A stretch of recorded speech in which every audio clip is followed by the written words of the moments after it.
Hello, Moon to Moon. I am here to talk about the chariot in the chart as promised on the course page. I'm just going to admit that I wrote that and I was like, I don't know what that means when it's time. So I've been approaching this lesson just like, I wonder what the chariot of the chart's going to be. That's going to be really fascinating when she tells me about that, she being my future self. And so today, here's the day where it's like, it's time to think about that. What do we mean? We, the royal me who has all these selves, what do we mean by the chariot in the chart? Well, first of all, this is extremely arguable. This is subjective. I made this up. You are welcome to come up with your own chariot of the chart as feels true to you. If you like to play with astrology, talk about astrology, teach astrology, and support others in relating to astrology. So when I felt into it today, it was just like, oh, well, the chariot of the chart is your rising sign and the ruler of your rising sign and what that rising sign wants. It's interesting because I've always seen the chariot card as my chart ruler because I personally associate, because my chart ruler is Mars as an Aries rising. I'll tell you what this means in a minute. This is just a prelude. And chariot is associated with Cancer. My Mars is in Cancer. And so I've always seen my chart ruler as my chariot, my charioteer, the thing that's driving me. And that felt like a personal thing. But and sitting down to feel into what is driving us. How can you look to the chart to identify what's driving you? Well, in many ways, Mars is your drive. There's a lot about your Mars placement that will speak to you about what's driving you, how you want to be driven, like your motivations, and so on. But at the end of the day, this is where we just find so much support in connecting to our rising signs and understanding the ruler of your rising sign, that planet that rules your rising sign, and really understanding that placement to really see so much about yourself and what motivates you, how you enter things, how you start things, how you get into things. And that's a huge force that's driving you. So let's get into it. This is really going to be taking our astrological teachings beyond the moon. So for any chart that we're talking about, there's a first house. It's the house over here on the left side under the horizon line, sort of a horizon line between the first and the second. Depending on the house system you use, you may feel that you have multiple signs at the house of your first house. I use a whole sign system, so there's only one sign to every house. Feel free to play around with this, but no matter what house system you use, we can refer to the first house as the helm. This is how the ancients saw it. The helm. The helm as in the front of the boat. As in, if life is a seafaring journey, and to the ancient Greeks and with all those islands, this analogy was like very resonant. If life is a seafaring journey, then the front of the boat is, where do we see the front of that boat? Like the part of us that's out in the front, pushing the ocean, pushing life forward. Really visualize that, feel that front of the boat that's separating the waters of reality, of experience as you enter anything in your life. The first house describes that energy in you. We all have a first house. It doesn't matter if you have any major placements or minor placements in the first house, you have a first house, and it is the helm. It's the helm. So the sign that you have there is called the rising sign. And we call it the rising sign because it was the sign that was coming up at the eastern horizon the moment you were born. So it's this dawning energy, And we really need an exact birth time to get the rising sign because the degree of that sign is changing every couple minutes. There's 30 degrees in a sign. So every 2 hours or so, the rising sign changes. So people that are born on the same day, the same year, there's still going to be a difference in rising sign. And as you can imagine, all these other houses that fall after the rising sign, that also shifts. When the rising sign shifts, all the signs rotate. And the planets that are in those signs will rotate too. And those factors make a big difference in how we look at the life of the human being associated with that birth chart. So the planet then, so the sign's a really big deal. The sign's a big deal. Like, let me go back. Let's sit here a little bit longer. The sign that you have at your first house, your rising sign, is a way of being. Our culture often talks about signs as personality traits. That's not how I talk about signs. I talk about signs as ways of being. Every chart has all 12 ways of being, but there's only one sign associated with the helm as a way of being.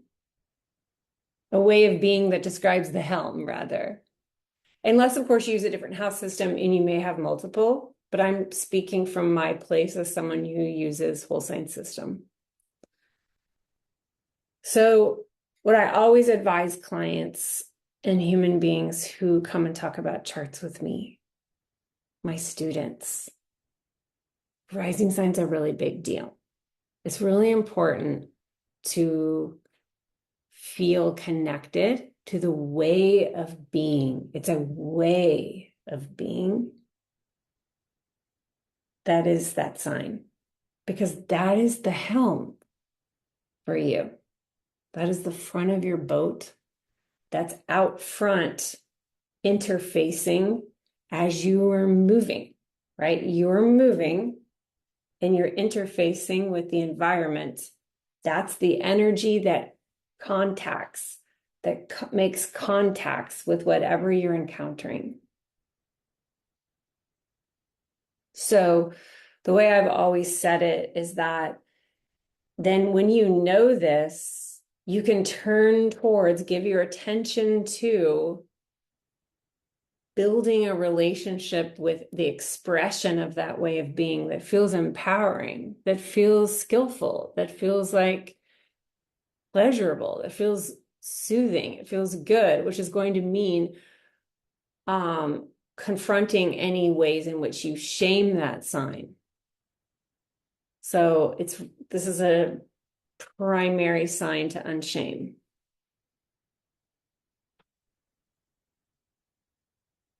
The planet that rules the sign of the first house, we call that a fancy name in astrology. We call it the chart ruler. You may have heard this term. People will be like, my chart ruler is Jupiter. My chart ruler is what, blah, blah, blah. So what that just means is that there's a planet that we say, quote unquote, rules that sign of your rising sign. So it's the ruler of your chart then, because it's the ruler of your helm, the front of the boat, the chariot. So who's the driver? the planet that rules that sign. What kind of way does it like to move? The way of that sign. So the word ruler is pretty loaded in our day, right? Like there can be kind of an ick factor or like a yuck vibe about the word ruler. So I just want to name that and honor that, like, this is the history and it's part of the lineages. These are broken lineages. They were not created by gods. This was a system that was attuned to and described by human beings from their particular positionalities who have different ideas about the word ruler than we do. So there's that on the one hand. And on the other hand, whatever rule means, for me, what it means is that this planet imparts upon the sign its qualities. That these planets have ways they have things to teach us. They're like teachers, they're guides. They're also inside of us and they're outside of us. And they love those signs because those are the signs that they look after, that come from them. And so every planet of the 7 planets has 1 or 2 signs that it, quote unquote, rules. And we've been talking in this class about how the moon is the ruler of Cancer. So if Cancer is your rising sign, then the moon is your chart ruler.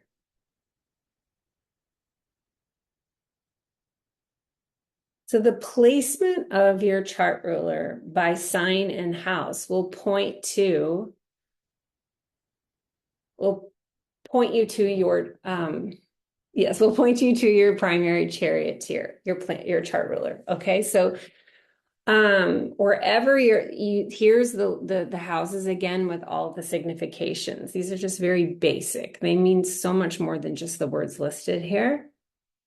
But the ruler of your sign is in one of these houses, and that house is governed by a way of being that is a particular sign. And so the placement of your chart ruler is going to also help you to feel into your motivations and what's driving you in your life.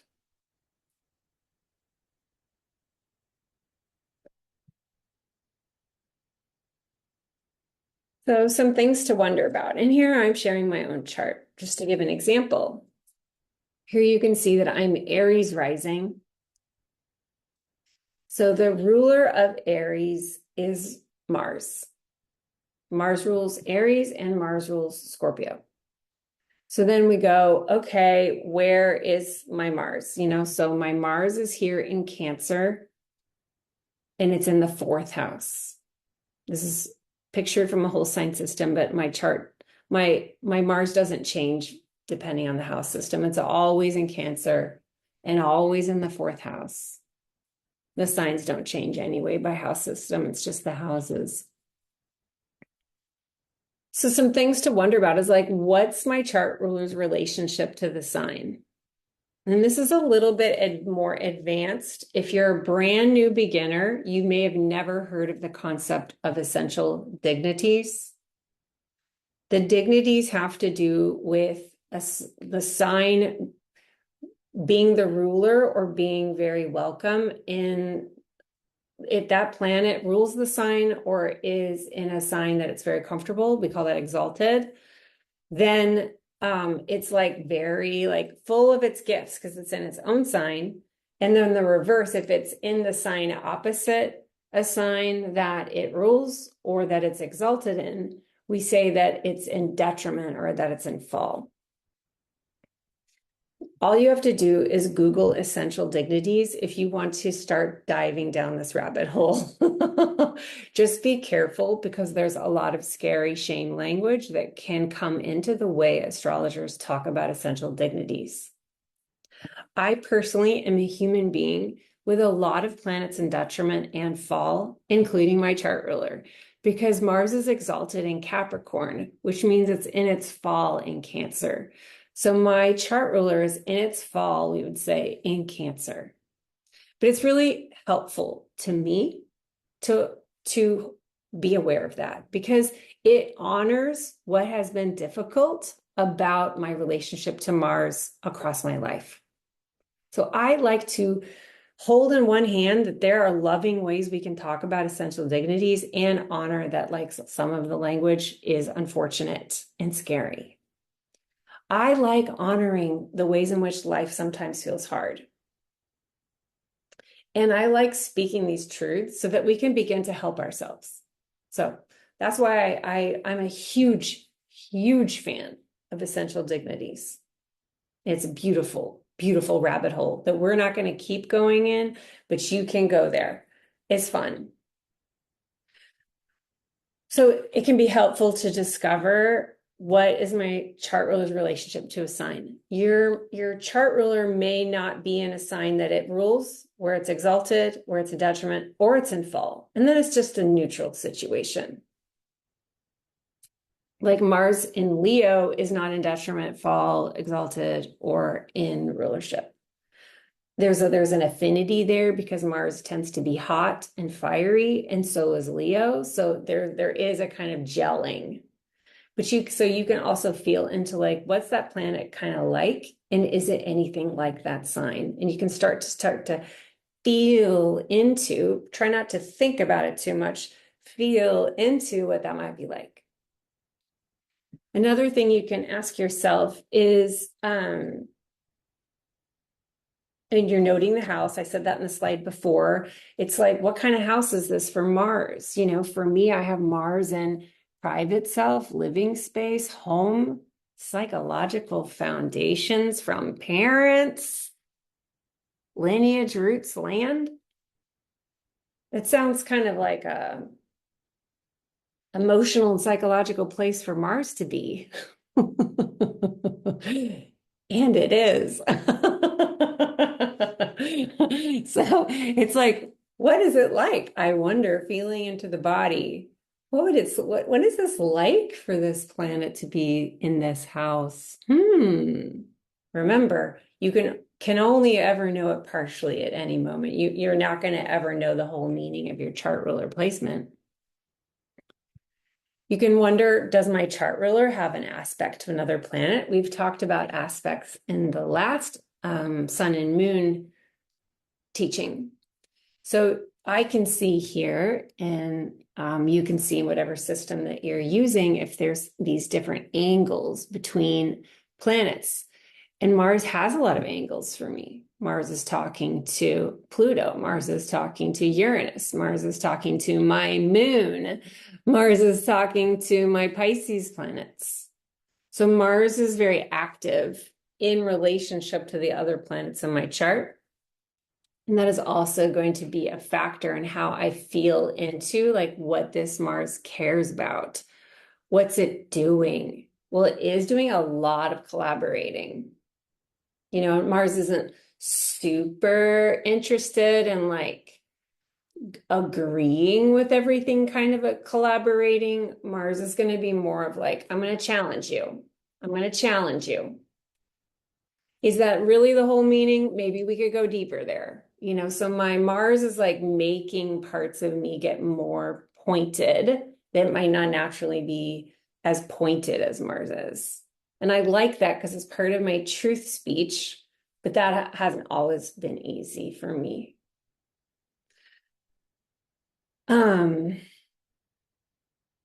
Yeah, so that's another thing to go study. And that would be another rabbit hole that we're not going to go deeper, deeper, deeper here, but it can be a fun thing for you to just kick off those studies or go deeper with them. So let's just run through the chart rulers so that you can begin to dive in. As I said, Aries rising, the chart ruler is Mars. For Taurus rising, then the chart ruler is Venus. So you've got Taurus as a way of being, and then your Venus placement is going to also tell you a lot about what are you here to go learn about? What are you here to go find out about? it's like some part of you is going to go that way in this life. And that's part of how I'm seeing it, as being part of your charioteer energy. Gemini rising. So your chart is Mercury. Your wave, this is a helm way of being that is Gemini. And then it's going to be, then when you look to where Mercury is, that's just going to give you more information. Cancer rising, as I said, your chart ruler is the moon. So, yeah, this class is super helpful, I'm sure, for all the Cancer risings, because this lunar material is just so important to what's driving you in this lifetime. For Leo rising, your chart ruler is the sun. The moon and the sun are the only planets that only rule one sign, which to me makes Cancer and Leo very important in any chart. Because in any chart, the sun and the moon are also looking at what's going on in my sign. So the moon is looking at what's happening in Cancer, and the sun is looking at what's happening in Leo, no matter what you have in those signs or in where your moon and sun are, respectively. For Virgo rising, your chart ruler is Mercury again. So if you have Virgo rising, this is a way of being to really own and unshame. And then your Mercury placement will give you even more information about what that helm is trying to do. Where is it going? Libra rising, chart ruler is Venus. Libra is the polar sign of Aries, and the polar sign of Venus ruled signs is always going to be a Mars ruled sign. Likewise, Scorpio is opposite Taurus, which is ruled by Venus. So Mars is going to be the chart ruler of Scorpio because Venus and Mars signs are always opposite each other. Sagittarius rising, your chart ruler is Jupiter. You'll look to your Jupiter placement to discover things about where your charioteer is trying to go learn stuff.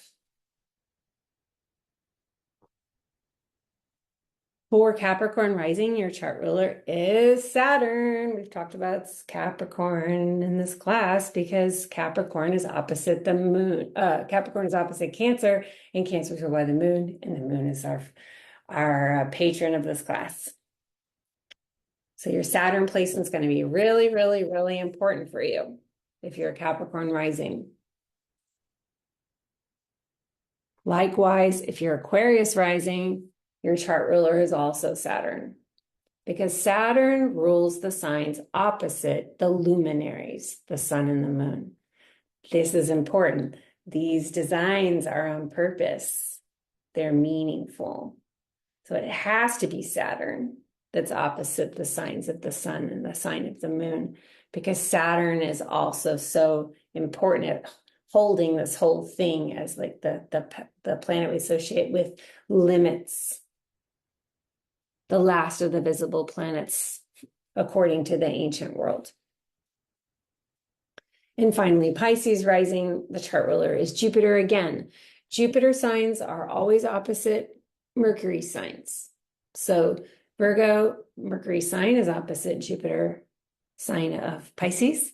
And Mercury sign of Gemini is opposite Jupiter sign of Sagittarius. And all four of those signs are the mutable signs. So Mercury and Jupiter hold mutability. That's their part of what they teach us, is how to be mutable beings. So if you're a Pisces rising, a Sagittarius rising, a Virgo rising, a Gemini rising, your helm is a mutable helm, right? We can do this for the others. If your signs, rising sign is Aries, Cancer, Libra, or Capricorn, your helm is about initiating things. It's a cardinal energy. So it's more of a pow when you enter the room. It's more of like a, hey, because there's so much force to cardinality. We need this force to turn the wheel of the year. These are the first signs of seasons. Solstice, equinox. And then if your chart, if your first house is, if your rising sign, Taurus, Leo, Scorpio, Aquarius, this means you're a fixed rising. Your helm has a fixed way. It's a fixed way. And unshaming that, embracing that, seeing the intelligence of that, understanding the beauty of that is a really big part of the pathway of just like fully owning your rising sign. Because that's really what we're here to give ourselves permission to do. Is like, who's going to give you permission? You're going to give yourself permission to be the driver of this chariot. And so through the things you're learning in Moon to Moon, you can learn how to hold all the parts of you that are afraid of that.